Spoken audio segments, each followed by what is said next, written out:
Human geography के बारे में, फंडामेंटल ऑफ ह्यूमन ज्योग्राफी। ठीक है, इसका जो लेसन है human geography nature and scope.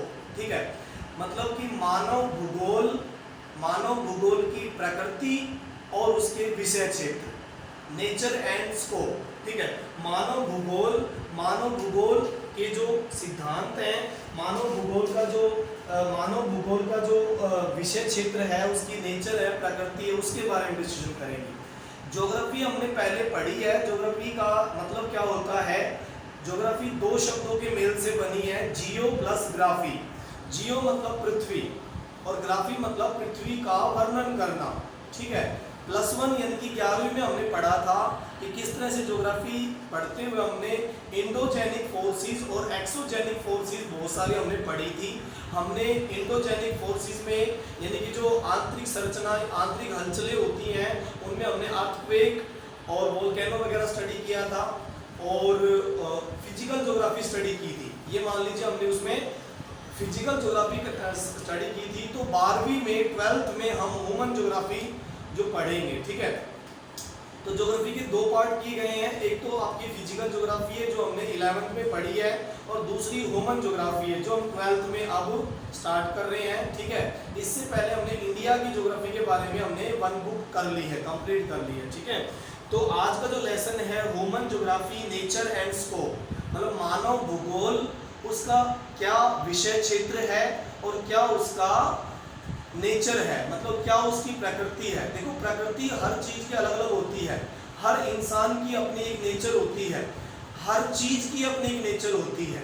जैसे कि कुछ चीजें बहुत हार्ड होती हैं और कुछ चीजें बहुत सॉफ्ट होती हैं, कुछ लिविंग बीइंग्स हैं, कुछ नॉन लिविंग बीइंग्स हैं। मतलब कि सबकी अपनी अपनी एक नेचर होती है। ठीक है, सबका अपना अपना एक स्वभाव होता है, सबका अपना एक विषय क्षेत्र होता है। तो इसी तरह से मानव भूगोल का भी अपना एक नेचर है, अपना एक विषय क्षेत्र है, उसी के बारे में हम डिस्कशन करने जा रहे हैं। ठीक है, आप देखोगे बोर्ड पे आपको मैंने स्क्रीन इसका शेयर कर दिया है। तो देखिए, human geography nature and scope, मानव भूगोल का विषय क्षेत्र और उसकी प्रकृति क्या है। मानव भूगोल क्या होता है? मानव भूगोल का मतलब है कि जो पृथ्वी के धरातल पर, देखो पृथ्वी के सरफेस पर, अर्थ के सरफेस पे जो भी ह्यूमन जिस भी कॉन्टिनेंट पे रह रहा है, ठीक है, ओशियन में तो रहेगा नहीं, जो भी ह्यूमन जिस भी कॉन्टिनेंट पे रह रहा है, मान लीजिए एशिया कॉन्टिनेंट पे रह रहा है, यूरोप कॉन्टिनेंट पे रह रहा है, या अफ्रीका कॉन्टिनेंट में है, या America, north America, south America में रह रहा है। ठीक है, तो ऑस्ट्रेलिया, इस तरह से बहुत सारे कॉन्टिनेंट है, आर्कटिक और एंटार्क्टिक भी है। लेकिन आर्कटिक और एंटार्क्टिक जो कंट्री है, जो कॉन्टिनेंट है, वहाँ पे कंडीशन बहुत अच्छी नहीं है, बहुत कोल्ड कंडीशन है, इसलिए वहाँ पर ह्यूमन प्रेजेंस बहुत मुश्किल है। ठीक है, तो पूरे विश्व में बहुत सारे कॉन्टिनेंट हैं। ठीक है, मतलब 6-7 के लगभग 7 कॉन्टिनेंट हैं, और उन कॉन्टिनेंट में कहीं पर ज़्यादा और कहीं पर कम ह्यूमन रहते हैं, मतलब कि ह्यूमन कैपेबिलिटी है। एशिया में बहुत सारी कंट्री हैं, और एशिया के बहुत सारी कंट्री जिनमें हम बात करें India, Pakistan, Afghanistan, Iran, Iraq, Saudi Arab, Yemen, Oman, Syria, Jordan, Turkistan. ठीक है, जैसे कि मैं फिर बताता हूँ आपको, एशिया में India, Pakistan, Afghanistan, Iran, Iraq, Saudi Arab, Yemen, Oman, Syria, Jordan, Turkistan, ये सारे एरिया हो गया। इसके अलावा जो इधर की साइड में है, आपके जो वेस्ट साइड में नेपाल, भूटान, फिर उसके बाद में म्यांमार, बांग्लादेश, फिर उसके बाद Laos, Vietnam, Cambodia, Malaysia, Java, Sumatra, New गिनी। ठीक है, ये बहुत सारी कंट्री है, सिंगापुर है। साउथ साइड में श्रीलंका, मालदीव, ठीक है, ऐसे कंट्रीज हैं। और ऊपर की साइड में, नॉर्थ साइड में आप एशिया में जाते हो तो इंडिया के बाद चाइना के बाद मंगोलिया, फिर उसके बाद कजाकिस्तान, तुर्कमेनिस्तान, ताजिकिस्तान, कजाकिस्तान और उज्बेकिस्तान। इस तरह की बहुत सारी कंट्री हैं। उससे थोड़ा ऊपर जाने पर रशिया आपका शुरू हो जाता है।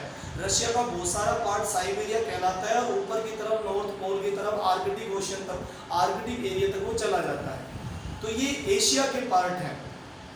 एशिया में बहुत सारी कंट्री जो मैंने आपको बताए अभी, उनमें बहुत सारे ह्यूमन रहते हैं। चाइना में सबसे ज़्यादा पॉपुलेशन है और इंडिया सेकंड नंबर पे है। एक बार दोबारा रिपीट कर देता हूँ।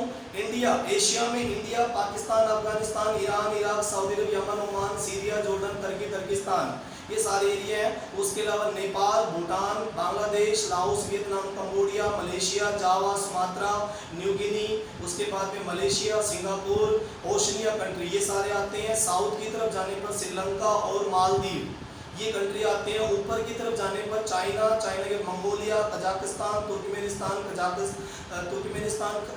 उज्बेकिस्तान, कजाकिस्तान, ये बहुत सारे कंट्री आते हैं। उसके ऊपर फिर रशिया, ये सारे एशिया की कंट्री हैं। अगर हम अमेरिका की बात करें तो अमेरिका में ग्रीनलैंड, ग्रीनलैंड के बाद में कनाडा, यूएसए, यूएसए के बाद अलास्का, मैक्सिको, मैक्सिको के बाद Panama, Honduras, Nicaragua, Panama city, Nicaragua, ऐसे बहुत सारे कंट्रीज हैं। और उसी के नज़दीक वेस्ट इंडीज़ कंट्रीज भी हैं, वेस्ट इंडीज़ भी है वहाँ पे, ठीक है, जिनको कैरेबियन आइलैंड की कंट्रीज कहा जाता है, जिसमें आपका क्यूबा हो गया, हवाना, हैती, इस तरह की बहुत सारी कंट्री कैरेबियन आइलैंड पे। और साउथ अमेरिका में जाते हैं तो Colombia, Ecuador, Paraguay, Uruguay, Brazil और अर्जेंटीना और चिले, पेरू, इस तरह के और ये बहुत सारे कंट्री वहाँ पर है साउथ अमेरिका में। अगर आप अफ्रीका कॉन्टिनेंट में जाते हो तो मोरक्को, और मोरक्को के बाद Zaire, Zaire basin, middle Dominican area, Ghana, Gold Coast, South Africa, Zimbabwe, ऐसे बहुत सारी कंट्री अफ्रीका में आती हैं। और ऑस्ट्रेलिया, ऑस्ट्रेलिया के नज़दीक का न्यूजीलैंड हो गया, ठीक है। इस तरह से बहुत सारी कंट्री आते हैं। पूरे विश्व में, पूरे संसार भर में, एशिया, अफ्रीका, यूरोप और अमेरिका, यूरोप में भी बहुत सारी कंट्री हैं। यूरोप में जैसे कि Norway, Sweden, Finland, Norway, Sweden, Finland के बाद रशिया की बाउंड्री से Estonia, Latvia, Lithuania, Belarus, Ukraine, ये कंट्री आते हैं। इसके अलावा फ्रांस, जर्मनी, जर्मनी से पहले पुर्तगाल, पुर्तगाल, स्पेन, फिर उसके बाद फ्रांस, जर्मनी, पोलैंड, हॉलैंड, और फिर पोलैंड का एरिया, उसके बाद Switzerland, Austria, Hungary, Bulgaria, Romania, Italy, ऐसे बहुत सारी कंट्री हैं। और वहीं यूरोप में आपको इंग्लैंड, स्कॉटलैंड और आयरलैंड भी दिखाई देगा। इंग्लैंड, स्कॉटलैंड के नीचे तो फिर आपका सारा एरिया जो वो पड़ता ही है इंग्लिश चैनल का एरिया, और वहाँ पर बाल्टिक सी भी है। तो ये सारे कंट्री है जहाँ पर पूरे संसार भर में ह्यूमन कहीं पे ज़्यादा कहीं पे कम रहते हैं। तो उन सब की स्टडी करना ही ह्यूमन ज्योग्राफी है। सिंपली मैंने आपको बताया, जितने भी कॉन्टिनेंट में मैंने कंट्री बताए आपको, एशिया, अफ्रीका, जितने भी कॉन्टिनेंट की कंट्री बताए, उन सब में जो भी ह्यूमन रह रहा है, उन सब की स्टडी करना, उनकी लोकेशन को जानना, वो वहाँ पर क्यों इतना अच्छे तरीके से बस गए हैं, उन सब के बारे में जानना ही ह्यूमन ज्योग्राफी का फील्ड है। ह्यूमन ज्योग्राफी का फील्ड है। ह्यूमन ज्योग्राफी ये सारी चीजें देखती है, ठीक है, ह्यूमन ज्योग्राफी। अब देखिए, जैसे कि मैं बात करूँ ह्यूमन ज्योग्राफी में क्या क्या पढ़ा जाएगा, बोर्ड पे लिखा हुआ है ह्यूमन ज्योग्राफी में क्या क्या उसका फील्ड है, उसे क्या पढ़ना होता है, उसे क्या समझना होता है। मानव भूगोल में हम किन चीजों के बारे में स्टडी करेंगे। नंबर 1, मानव भूगोल में हम सोशल ज्योग्राफी के बारे में स्टडी करेंगे। सोशल ज्योग्राफी के मतलब सामाजिक भूगोल के बारे में स्टडी करेंगे। सामाजिक भूगोल में जो अलग अलग सब्जेक्ट आ जाएंगे, सब फील्ड्स, जिनको कहते हैं सब फील्ड, मतलब उप क्षेत्र, उसको हम क्या कहते हैं, सब फील्ड्स को उप क्षेत्र कहा जाता है। सामाजिक भूगोल का जो उप क्षेत्र है वो पहला हो गया बिहेवियरल ज्योग्राफी, जिसको व्यवहारवाद भूगोल कहते हैं। बिहेवियरल ज्योग्राफी मतलब कि व्यवहारवाद भूगोल, ठीक है, मतलब कि लोगों के बिहेवियर के बारे में जानना होता है इसमें। जैसे कि अफ्रीका के जो है, मान लीजिए बुशमैन है, या फिर अफ्रीका के आसपास एरिया जो मासाई लैंड है, मासाई पीपल, आदिवासी लोग हैं वहाँ पर। केन्या और तंजानिया के बीच में सेरेगेंटी नेशनल पार्क है। अगर मैं केन्या तंजानिया की ज्योग्राफी की बात करूँ तो वहाँ पे सेरेगेंटी नेशनल पार्क के आसपास मासाई पीपल रहते हैं, तो उनके बिहेवियर के बारे में जानना ही क्या है, बिहेवियर ज्योग्राफी है। इसके अलावा निग्रो पीपल भी रहते हैं अफ्रीका में, ठीक है। जर्मनी में जो नॉर्डिक आर्यन पीपल रहते हैं उनका बिहेवियर, इंग्लिश पीपल अमेरिका और यूरोप में रहते हैं तो उनके बारे में जानना। इंडिया में इंडियन पीपल रहते हैं, उनके बिहेवियर के बारे में जानना। जितने भी ह्यूमन अर्थ पे कहीं भी किसी भी कंट्री में रह रहे हो, उनके बिहेवियर के बारे में जानना ही बिहेवियर ज्योग्राफी है, व्यवहारिक भूगोल है, ठीक है। तो ये बिहेवियर ज्योग्राफी हो गई, जो कि ह्यूमन ज्योग्राफी का ही एक फील्ड है, ह्यूमन ज्योग्राफी का ही उप क्षेत्र है। दूसरा point, geography of social wellbeing. Geography of social wellbeing मतलब होता है सामाजिक कल्याण का भूगोल। सामाजिक कल्याण का भूगोल, मतलब कि सामाजिक कल्याण मतलब कि जो पॉवर्टी में जी रहे हैं, जो गरीबी में जी रहे हैं, उनको कैसे ठीक किया जाए। उनके यहाँ पर जो सोर्स है अगर उनका यूज नहीं कर पा रहे तो उनके पास टेक्नोलॉजी नहीं है, उन टेक्नोलॉजी को उन तक पहुँचाया जाए। सोशल वेलबींग मतलब सामाजिक कल्याण का भूगोल, उसमें ये पढ़ा जाता है, ये उसका क्षेत्र हो गया। मानव भूगोल का सेकंड सब फील्ड, पहला तो हो गया बिहेवियर ज्योग्राफी, दूसरा हो गया ज्योग्राफी ऑफ सोशल वेलबींग, सामाजिक भूगोल का, सामाजिक कल्याण का भूगोल, ठीक है। थर्ड नंबर पे आएगा geography of leisure, geography of leisure मतलब कि आराम, अवकाश, हॉलीडे। लीजर का मतलब क्या होता है? हॉलीडे, अवकाश का भूगोल। लोग कहीं पे टूरिज्म करने के लिए जाते हैं, हिमाचल प्रदेश में जा रहे हैं, जम्मू कश्मीर में जा रहे हैं घूमने के लिए, क्यों जा रहे हैं, क्या रीजन है, वहां पर ऐसी क्या खासियत है जो हरियाणा में नहीं है या राजस्थान में नहीं है? बर्फ पड़ती है भाई, इसलिए लोग जाते हैं, घूमने फिरने जाते हैं। लोग मुंबई क्यों जाते हैं? घूमने फिरने जाते हैं, बिल्डिंग्स देखने जाते हैं। तो ज्योग्राफी ऑफ लीजर मतलब कि आराम, अवकाश ज्योग्राफी मतलब कि ऐसी ज्योग्राफी जिसमें लोगों का जो टूरिज्म होता है उसका रीजन जानना होता है कि लोग कहीं पर स्विट्जरलैंड में घूमने जा रहे हैं तो क्यों जा रहे हैं, लोग मलेशिया घूमने गए तो क्यों गए हैं, लोग श्रीलंका गए हैं या स्विट्जरलैंड गए हैं या कहीं और गए तो क्यों गए हैं, वो सब जानना ज्योग्राफी ऑफ लीजर का वर्क है, उसका काम है वो। ज्योग्राफी ऑफ लीजर मतलब अवकाश की ज्योग्राफी, ठीक है, ओके। उसके बाद देखिए अब अगला है कल्चरल ज्योग्राफी, सांस्कृतिक भूगोल।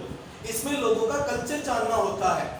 ये ऐसा ह्यूमन ज्योग्राफी का एक पार्ट है जिसमें लोगों के कल्चर के बारे में जानना होता है। कल्चर, कल्चर का मतलब क्या है? खाना, पहनावा, बोली चाली, खाना, पहनावा, बोलना, लैंग्वेज, ये सब कल्चर ही तो है। इंडिया का कल्चर अलग है, यूरोप का कल्चर अलग है, यूरोप की ड्रेसिंग स्टाइल अलग है, यूरोप का खाना पीना अलग है, इंडिया का खाना पीना अलग है। इंडिया के अंदर जो कल्चर है, पहनावा, वो सब अलग है। तो उस समय ह्यूमन ज्योग्राफी उसका स्टडी कर रही होती है, किसमें? कल्चरल ज्योग्राफी में। तो सब फील्ड्स में बिहेवियरल ज्योग्राफी हो गया, सब फील्ड में ज्योग्राफी ऑफ सोशल यानी कि वेलबींग, कल्याण की ज्योग्राफी हो गई, ज्योग्राफी ऑफ लीजर, अवकाश की ज्योग्राफी हो गई जो ह्यूमन ज्योग्राफी का ही पार्ट है, और कल्चरल ज्योग्राफी मतलब सांस्कृतिक भूगोल हो गया, मतलब कि लोगों की संस्कृति के बारे में जानना, लोगों के धर्म के बारे में जानना, लोगों की पहनावे, खाने पीने के बारे में जानना, तो वो भी इसी का सब फील्ड है। जेंडर ज्योग्राफी, जेंडर ज्योग्राफी में लिंग भूगोल होता है, मतलब कि मेल फीमेल कहीं पे ज्यादा रह रहे हैं, कहीं पे कम रह रहे हैं।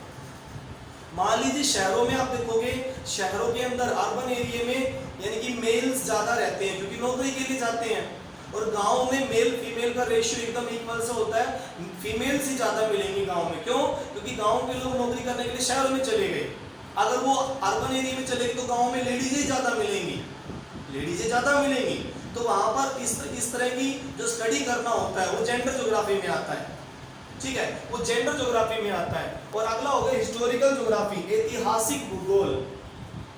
ऐतिहासिक भूगोल मतलब कि किसी जगह पर कौन सा राजा था और उसने किस तरीके से राजपाट किया, उस जगह पर क्या उसने बदलाव किए, उसने डैम बनाए या उसने मंदिर बनवाए, उसने क्या किया वहां पे, उसने कौन सी लड़ाइयां लड़ी, उसने कौन कौन से किले बनाए, वो सब किसमें आ जाता है? हिस्टोरिकल ज्योग्राफी में, ऐतिहासिक भूगोल में।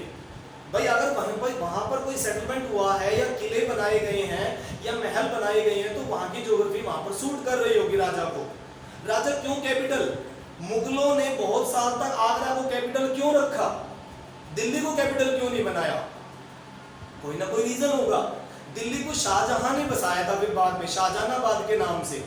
शाहजहां की दो बेटियां थी, रोशन आरा और जहां आरा, रोशन आरा और जहां आरा। तो शाहजहां ने फिर वो दिल्ली को बसवाया था, दिल्ली को तैयार करवाया था। दिल्ली का जो पूरा कनॉट प्लेस एरिया है वो शाहजहानाबाद कहलाता था, पूरा दिल्ली पूरी शाहजहानाबाद थी। तो हिस्टोरिकल ज्योग्राफी, उस समय हमें हिस्टोरिकल ज्योग्राफी ऐतिहासिक भूगोल का स्टडी करना पड़ता है। कैसे उन लोगों ने यमुना नहर से, यमुना नदी से किस तरह से नहरें बनाकर दिल्ली तक पहुंचाई और मुगल गार्डन तैयार किया, ऐतिहासिक भूगोल कहते हैं इसको। तो ह्यूमन ज्योग्राफी की सब फील्ड में ये सारे सब्जेक्ट्स आते हैं। कौन कौन से आते हैं? Behavioural geography, geography of social wellbeing, geography of leisure, geography of cultural geography, उसके बाद जेंडर ज्योग्राफी और हिस्टोरिकल ज्योग्राफी। और इनका अलग साइंस से अलग जो सामाजिक विज्ञान होते हैं उनसे भी इनका रिलेशन होता है। कि जितने भी सब्जेक्ट मैंने बताए ह्यूमन ज्योग्राफी का, इनसे दूसरे सब्जेक्ट से भी कनेक्टेड होते हैं, उनसे बहुत सारी चीजें उनको लेनी होती है, स्टडी करनी होती है। जैसे कि अगर हम बिहेवियरल ज्योग्राफी पढ़ते हैं तो हमें साइकोलॉजी की जरूरत पड़ेगी। अगर हम ह्यूमन बिहेवियर ज्योग्राफी को पढ़ रहे हैं तो हमें साइकोलॉजी की जरूरत पड़ेगी। किसकी जरूरत पड़ेगी? साइकोलॉजी सब्जेक्ट की। और साइकोलॉजी सब्जेक्ट किसका है? सोशल साइंस का सब्जेक्ट है। तो इसलिए हमें ह्यूमन ज्योग्राफी को पढ़ने के लिए, समझने के लिए साइकोलॉजी से जो सोशल साइंस के सब्जेक्ट हैं उनकी जरूरत पड़ेगी। सोशियोलॉजी की जरूरत पड़ेगी। सोशियोलॉजी सामाजिक विज्ञान ही तो है, सोशल साइंस का ही तो सब्जेक्ट है, समाजशास्त्र, सोशियोलॉजी, उसकी जरूरत पड़ेगी। और वेलफेयर इकोनॉमी की जरूरत पड़ेगी। कल्याण अर्थशास्त्र, वेलफेयर इकोनॉमिक्स को कहते हैं कल्याण अर्थशास्त्र, उसकी जरूरत पड़ेगी हमें।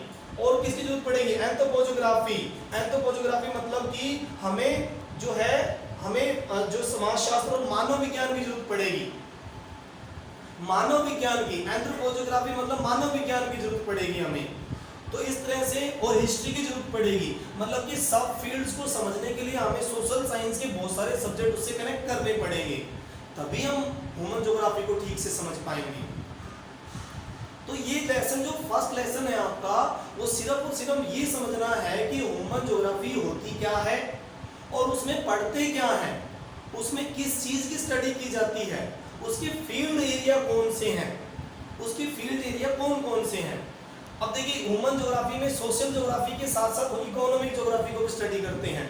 इकोनॉमिक ज्योग्राफी मतलब अर्थशास्त्र, भूगोल, ठीक है, या भौगोलिक अर्थशास्त्र, ठीक है, उसको ये भी कह सकते हैं, ठीक है। उसको हम क्या कहते हैं? आर्थिक भूगोल भी कह सकते हैं उसको, आर्थिक भूगोल, ठीक है।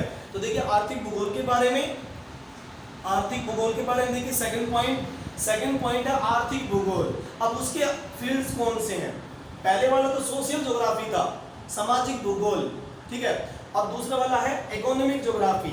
इकोनॉमिक ज्योग्राफी मतलब आर्थिक भूगोल, जो ह्यूमन ज्योग्राफी का ही हिस्सा है, ह्यूमन ज्योग्राफी का ही सब पार्ट है वो, ठीक है। इसमें किस चीज की स्टडी की जाती है? ज्योग्राफी ऑफ रिसोर्स, संसाधन का भूगोल पढ़ा जाता है। इसमें क्या पढ़ा जाता है? संसाधन अर्थशास्त्र, ठीक है, संसाधन का भूगोल पढ़ा जाता है। और इसमें ज्योग्राफी ऑफ एग्रीकल्चर, कृषि भूगोल पढ़ा जाता है। इसमें ज्योग्राफी ऑफ इंडस्ट्रीज, ठीक है, इसमें उद्योग भूगोल पढ़ा जाता है। ज्योग्राफी ऑफ मार्केटिंग मतलब कि विपणन का भूगोल पढ़ा जाता है। मार्केटिंग को क्या कहते हैं? विपणन कहते हैं हिंदी में, विपणन का भूगोल पढ़ा जाता है इसमें। मतलब कि किसी जगह पर मार्केट लगे हुए तो उसकी ज्योग्राफिकल कंडीशन क्यों है या फिर कैसी है, सूट कर रही है कि नहीं कर रही है मार्केट को। जैसे कपड़ा उद्योग इंडिया में, कॉटन इंडस्ट्री ज्यादातर गुजरात और बॉम्बे में क्यों लगी है, मुंबई में क्यों लगी है? क्योंकि रीजन है, यहाँ पर ह्यूमिड क्लाइमेट होती है, तो कपड़ा मार्केट ज्यादातर मुंबई और गुजरात में ही है। तो वो क्या हो गया उसका? ज्योग्राफी ऑफ मार्केटिंग, विपणन का भूगोल, ठीक है। उसके बाद देखिए टूरिज्म, ज्योग्राफी ऑफ टूरिज्म मतलब कि पर्यटन भूगोल, ये भी इकोनॉमिक ज्योग्राफी का हिस्सा है, उसी का पार्ट है, सब फील्ड है, उपक्षेत्र है, ओके। उसके बाद geography of international trade, international trade में अंतरराष्ट्रीय व्यापार का भूगोल।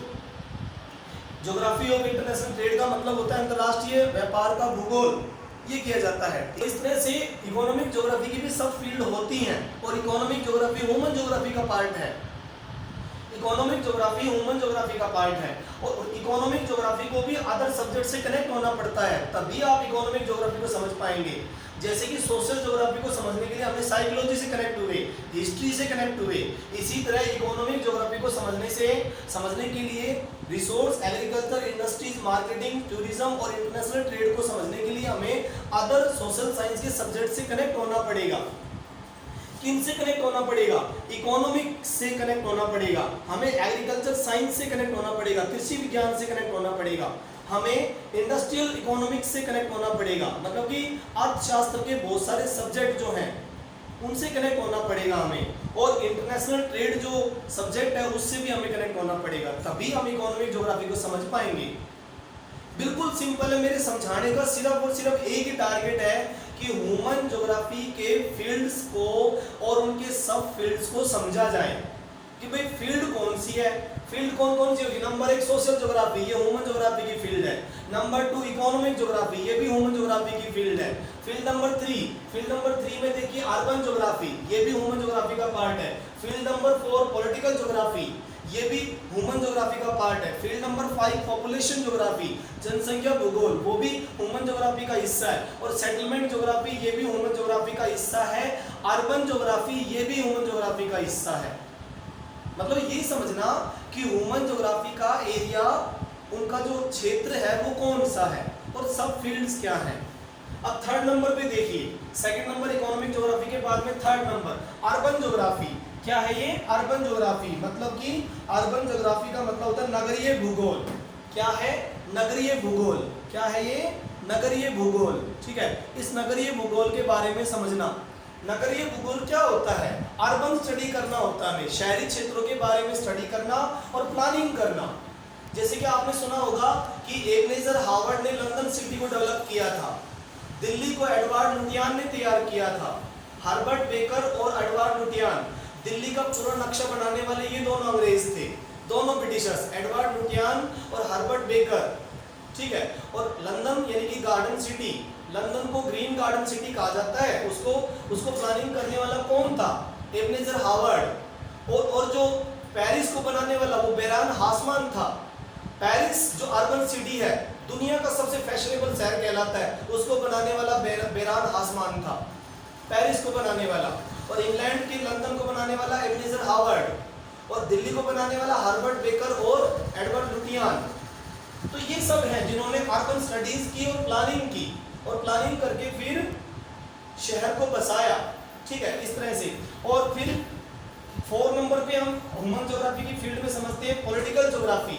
पॉलिटिकल ज्योग्राफी मतलब राजनीतिक भूगोल। राजनीतिक भूगोल में क्या पढ़ा जाता है? Electoral geography. राजनीतिक भूगोल में इलेक्टोरल ज्योग्राफी, निर्वाचन भूगोल। इलेक्टोरल को निर्वाचन कहते हैं हिंदी में, वोटिंग करना। निर्वाचन भूगोल, इसको निर्वाचन भूगोल कहा जाता है। और मिलिट्री ज्योग्राफी मतलब सैन्य भूगोल, सैन्य भूगोल कहा जाता है इसको। तो ये पॉलिटिकल ज्योग्राफी के हिस्से हैं। और पॉलिटिकल ज्योग्राफी किसका हिस्सा है? ह्यूमन ज्योग्राफी का। तो ये ह्यूमन ज्योग्राफी की सब फील्ड्स हैं सारी की सारी।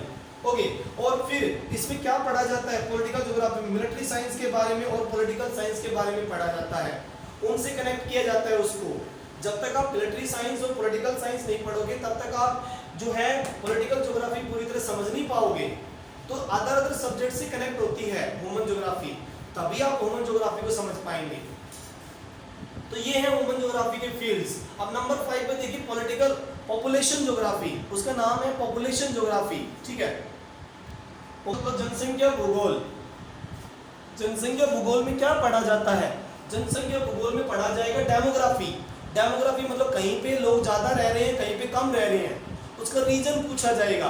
भाई कहीं पे अगर उत्तर भारत में ज्यादा लोग रह रहे हैं, नॉर्थ इंडिया में, यूपी में, हरियाणा में, पंजाब में, महाराष्ट्र में ज्यादा लोग रह रहे हैं, तो रीजन क्या है? Plain area.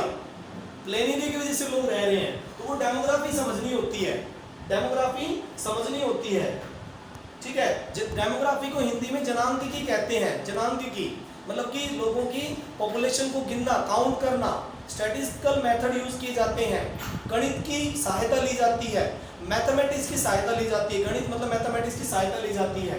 ओके, और फिर आता है सेटलमेंट ज्योग्राफी, आवास भूगोल। सेटलमेंट ज्योग्राफी मतलब आवास भूगोल। इसमें क्या पढ़ा जाता है? ह्यूमन ज्योग्राफी का ही एरिया है सेटलमेंट ज्योग्राफी। इसमें अर्बन प्लानिंग पढ़ी जाएगी, अर्बन प्लानिंग पढ़ी जाएगी और रूरल प्लानिंग पढ़ी जाएगी। शहरी योजना, ग्रामीण योजना, ये पढ़ा जाएगा इसमें। और उसके बाद 7 नंबर पे अर्बन ज्योग्राफी मतलब कि अर्बन ज्योग्राफी मतलब नगरीय भूगोल। इसमें नगर की स्टडी यानी कि अर्बन स्टडी की जाएगी और नगर यानी कि अर्बन प्लानिंग किया जाएगा। तो इस तरह से इस पार्ट में हम ह्यूमन ज्योग्राफी की फील्ड्स और सब फील्ड समझते हैं। इन फील्ड को नॉलेज होती है, इन फील्ड्स के बारे में और सब फील्ड्स के बारे में नॉलेज होती है। अब देखिए यहाँ पे कुछ लिखा हुआ है कि ज्योग्राफी एज ए डिसिप्लिन मतलब ज्योग्राफी एक सब्जेक्ट के रूप में है। और ये किस चीज का करती है? ज्योग्राफी किस चीज को समझती है? ज्योग्राफी अर्थ को ह्यूमन बीइंग का होम समझती है। ह्यूमन बीइंग यानी कि मानव, मानव का घर पृथ्वी है, और मानव के घर का अध्ययन करना ही ज्योग्राफी का टारगेट है। ज्योग्राफी का मेन उद्देश्य क्या है? पृथ्वी को मानव घर के रूप में समझना और उसका डिस्क्रिप्शन करना, उसके बारे में अध्ययन करना और समझाना। ज्योग्राफी अपने आप में बहुत बड़ा सब्जेक्ट है, बहुत बड़ा सब्जेक्ट है। तो क्या करना है ज्योग्राफी का मेन काम क्या है एज ए सब्जेक्ट, वो पृथ्वी को समझना है, उसका मेन काम understand the earth as a home of human being, मतलब कि मानव के घर के रूप में पृथ्वी को समझना ही भूगोल का काम है, भूगोल का काम है, उसका वर्क है ये, ठीक है। ज्योग्राफी एक सब्जेक्ट के रूप में लॉ मेकिंग और थ्योरिजिंग भी करती है, थ्योरिजिंग मतलब कि नोमोथेटिक वर्क करती है, मतलब कि थ्योरियां तैयार करती हैं, ठीक है। जैसे कि ह्यूमन साइकोलॉजी के बारे में थ्योरी तैयार करती है, किसी ज्योग्राफिकल एरिया में कोई सरफेस किस तरह से बना है उसके बारे में थ्योरी तैयार करती है। जैसे कि थ्योरी आपको याद तो होगा plate tectonic theory, plate tectonic theory जो 1912 में अल्फ्रेड वैगनर ने दी थी, जो जर्मनी का बहुत प्रसिद्ध ज्योग्राफर था, और उसके बाद एम्बल कांट, ठीक है, कार्ल रीडर, रेचेल, कुमारी एलन सैंपल, ये अलग अलग नाम ज्योग्राफी में हैं जिन्होंने ज्योग्राफी को एक स्टैंड दिया। क्या क्या नाम बताए, ठीक है, कार्ल रीडर, कुमारी एलन सैंपल, हम्बोल्ट, ऐसे बहुत सारे लोग थे, और अल्फ्रेड वैगनर जिन्होंने कॉन्टिनेंटल ड्रिफ्ट थ्योरी दी थी 1912 में, जर्मनी का भूगोलविद था जिसने बताया था कि सारी प्लेटें खिसकती हैं, ठीक है, डायस्ट्रोपिक फोर्सेस, एंडोजेनिक फोर्सेस और एक्सोजेनिक फोर्सेस होती रहती हैं, और पृथ्वी के तल पर अलग अलग जो है स्थलखंड बनते भी और बिगड़ते भी हैं, भूकंप आते हैं, ज्वालामुखी आते हैं, प्लेट टेक्टोनिक एक्टिविटी की वजह से जो सिस्मोग्राफी इंस्ट्रूमेंट होता है उससे वो मापी जाती है, अर्थक्वेक भी सिस्मोग्राफ से रिक्टर स्केल पर मापा जाता है। तो वो सारी चीजें इन भूगोलविदाओं ने पढ़ी और समझाई है लोगों को, ठीक है। तो देखिए geography as a discipline law making, theorizing और नॉर्मेटिव वर्क करती है, ठीक है, और डिस्क्रिप्शन देती है, फिर हर एक चीज के बारे में रीजन देती है, कौन कहाँ है, कैसे है, क्यों है, उनके बारे में आपको आंसर देती है, ठीक है, कौन कहाँ कैसे इस तरह के सवालों का जवाब देती है, वो ज्योग्राफी है, ठीक है। ज्योग्राफी का सब्जेक्ट मैटर क्या होता है, वो अप्रोचेस के थ्रू काम करती है, जितने भी ज्योग्राफी के सब्जेक्ट मैटर होते हैं उनमें अप्रोच बना दी जाती है। अप्रोच दो तरह की होती है, सिस्टमैटिक अप्रोच होती है और रीजनल अप्रोच होती है। प्रादेशिक विवरण करते हैं और सिस्टमैटिक विवरण भी करते हैं। प्रादेशिक अप्रोच में हम किसी एरिया को, पूरे प्रदेश विशेष को लेकर, किसी एक खास रीजन को लेकर उसकी स्टडी करते हैं। जैसे हिमालयी क्षेत्र, ये रीजनल अप्रोच हो गई, हिमालय क्षेत्र के बारे में वर्णन करो, चाहे वो कितने भी स्टेट में फैला हुआ हो। हिमालय क्षेत्र जो 2400 किलोमीटर की लेंथ में आर्क शेप में है, जो कि जम्मू कश्मीर, ऊपर लद्दाख से जम्मू कश्मीर से शुरू होता है और अरुणाचल प्रदेश तक, मेघालय, मणिपुर, मिजोरम तक फैला हुआ है। कहीं पे ऊंचा है, कहीं पे नीचा है, कहीं पे ग्रेटर हिमालय, कहीं पे मिडिल हिमालय, कहीं पे लेसर हिमालय, कहीं पर शिवालिक रेंज है। स्टेट को छोड़ दो, सिर्फ रीजनल अप्रोच कीजिए। हिमालय का नाम जहां तक आता है सबके बारे में वर्णन करो, रीजनल अप्रोच हो जाएगी। या फिर अगर सिस्टमैटिक अप्रोच करते हैं तो फिर एग्रीकल्चर टॉपिक ले लो, एग्रीकल्चर को समझ लिया, एग्रीकल्चर को समझते हैं फिर स्टेट वाइज एग्रीकल्चर को बताइए। इस तरह से बारी बारी हम उसको डिस्कशन कर सकते हैं।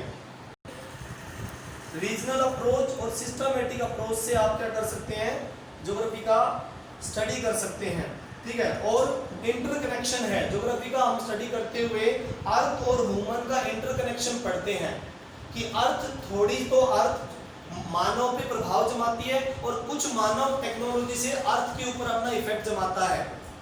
मतलब कि कुछ तो ह्यूमन अपनी टेक्नोलॉजी से अर्थ के ऊपर बहुत सारी चीजें करता है और कुछ अर्थ जो है उसके ऊपर अपना प्रभाव जमाती है। मतलब कि मानव का प्राकृतिकरण होता है और प्रकृति का मानवीकरण भी होता है। ये अगली बार हम अगली क्लास में पढ़ेंगे फिर, ठीक है। ज्योग्राफी के जो मानव का प्राकृतिकरण है और प्रकृति का मानवीकरण है वो अगली क्लास में, नेक्स्ट क्लास में पढ़ेंगे। आज की क्लास में बस इतना ही करेंगे, ओके, ठीक है। तो एक बार रिकैप कर देता हूँ। आज हमने ह्यूमन ज्योग्राफी के बारे में पढ़ा है कि ह्यूमन ज्योग्राफी की कौन कौन से क्षेत्र होते हैं। ह्यूमन ज्योग्राफी का जो फील्ड है, क्षेत्र है, वो सोशल ज्योग्राफी है, इकोनॉमिक ज्योग्राफी है, अर्बन ज्योग्राफी है, पॉलिटिकल ज्योग्राफी है, ह्यूमन ज्योग्राफी का हिस्सा जो है, और पॉपुलेशन ज्योग्राफी, सेटलमेंट ज्योग्राफी और अर्बन ज्योग्राफी है। और इनके बहुत सारे सब फील्ड्स हमने डिस्कशन किए थे, ओके। तो आज की क्लास में इतना ही। Thank you, have a nice day.